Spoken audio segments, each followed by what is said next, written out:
Assalamualaikum warahmatullahi wabarakatuh. Saya Nur Syahidah binti Muhammad Nordin, nombor seri 282989.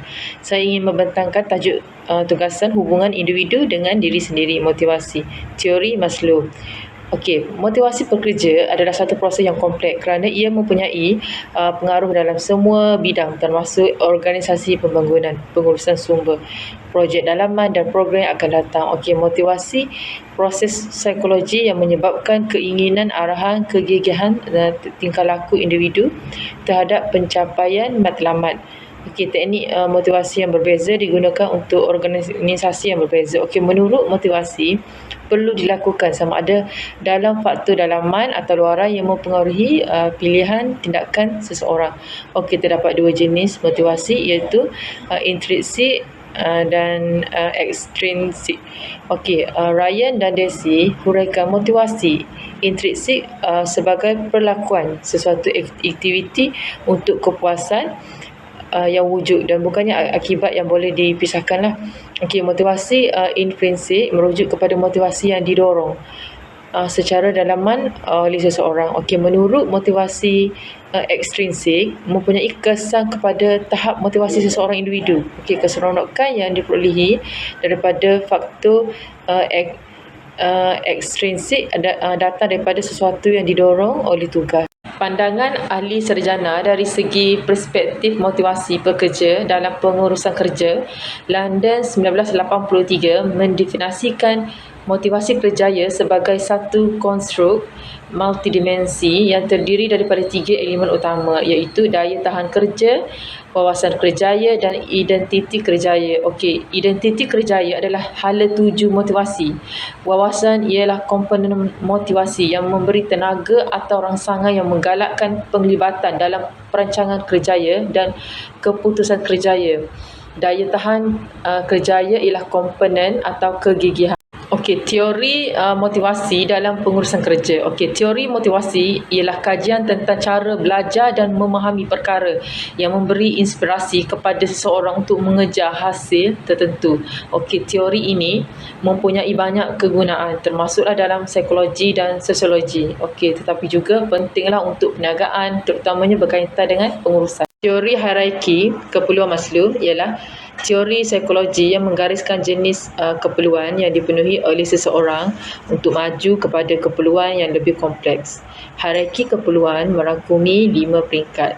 Okey, fisiologi. Untuk memenuhi keperluan fisiologi, asas kelangsungan hidup, anda boleh memastikan anda mempunyai air, tempat tinggal, pakaian, makanan yang mencukupi dalam suasana kerja. Pekerja mungkin membolehkan mereka lah memenuhi keperluan fisiologi mereka. Okey, keselamatan. Tahap ini merujuk kepada keperluan untuk berasa dilindungi di tempat kerja. Keperluan ini mungkin sejajar dengan pekerja yang berasa selamat di tempat kerja dan merasakan rasa keselamatan kerja lah. Okey, sosialisasi. Untuk memenuhi keperluan sosialisasi, pekerja mungkin berusaha untuk rakan sekerja mereka menerima mereka untuk menjalinkan persahabatan di tempat kerja lah dengan menyertai kumpulan untuk merasakan semangat kekitaan lah dan aktiviti pembinaan pasukan. Okey, penghargaan. Pekerja sering mencapai tahap ini dengan menerima pengiktirafan yang membolehkan membantu mereka berasa yakin lah dalam kerja mereka dan meningkatkan harga diri mereka dan memberikan maklum balas yang positif lah.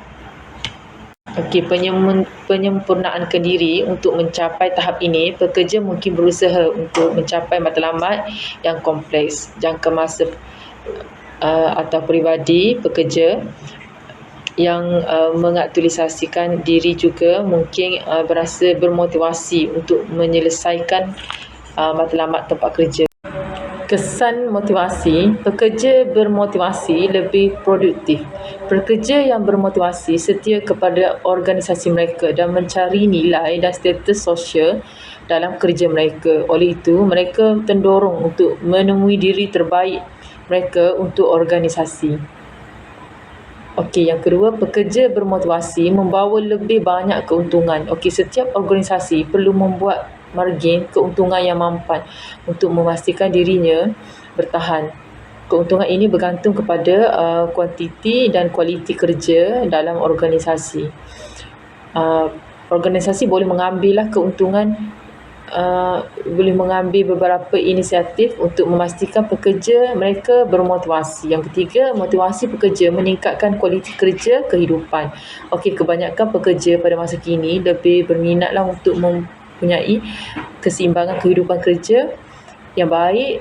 Dengan peluang ini, mereka boleh mempunyai keupayaan untuk menangani sebarang isu kehidupan peribadi mereka pada masa mereka sendiri akan dapat memberikan input yang terbaik dalam kerja mereka. Okey, kepentingan motivasi untuk pekerja dalam organisasi. Okey, penggunaan sumber yang terbaik dan optimumlah semua sumber diaktifkan oleh sumber manusia. Tenaga kerja harus bermotivasi untuk melaksanakan rancangan dasar dan proses program apa sahaja yang ditetapkan oleh organisasi dengan menggunakan sumber-sumber lainlah dengan sebaik mungkin. Yang kedua, sumbangan maksimum. Jika pekerja bermotivasi ke arah yang betul, mereka bersedia untuk memberikan sumbangan kepada organisasi. Motivasi merapatkan jurang antara kapasiti untuk bekerja dan kesanggupan untuk bekerja. Yang ketiga, kos dikurangkan. Malah pekerja yang bermotivasi adalah penting. Sedar kos dan sentiasa cuba untuk meminimumkan pembaziran, kerugian, kerosakan dan lain-lain yang menyebabkan keseluruhan mengurangkan kos operasi. Yang keempat, peningkatan tahap kecekapan atau produktiviti. Apabila pekerja bermotivasi, tahap kecekapan mereka meningkat. Okey, pekerja memberikan produktiviti yang tinggi dan kerja yang lebih berkualiti. Okey, mereka bekerja dengan penuh tanggungjawab dan berusaha keraslah untuk organisasi. Okey, yang kelima, sikap kerjasama. Motivasi adalah asas untuk mendapatkan kerjasama daripada semua pekerja. Jika motivasi yang mencukupi diberikan kepada pekerja, mereka bersedia untuk bekerjasama dengan organisasi pada setiap masa. Cadangan keperluan motivasi kepada pekerja dengan situasi semasa dalam sesebuah organisasi. Motivasi ini membolehkan dalam melaksanakan tugas kerja yang penting dengan kualiti dan kecekapan yang tinggi. Okey, individu yang bermotivasi tinggi tahu mereka boleh menetapkan standard yang tinggi untuk diri mereka sendiri dan mencapai matlamat mereka. Okey, apakah faedah motivasi pekerja? Okey, tahap produktiviti lebih tinggi, lebih banyak inovasi, tahap ketidakhadiran yang lebih rendah, tahap pusing ganti kaki tangan yang lebih rendah. Daripada perbincangan jelas menunjukkan bahawa motivasi pekerja merupakan salah satu faktor utama kejayaan organisasi. Okey, gaji yang lebih baik, insentif keadaan kerja adalah beberapa faktor yang penting untuk memotivasikan pekerja. Walau bagaimanapun, penyelidikan telah menunjukkan bahawa pengiktirafan pekerja boleh memacu motivasi dengan ketara. Okey, organisasi yang sentiasa mengiktiraf pencapaian dan usaha pekerja mencapai produktiviti yang tinggi kerana rangsangan motivasi. Okey, sekian itu sahaja daripada saya. Assalamualaikum.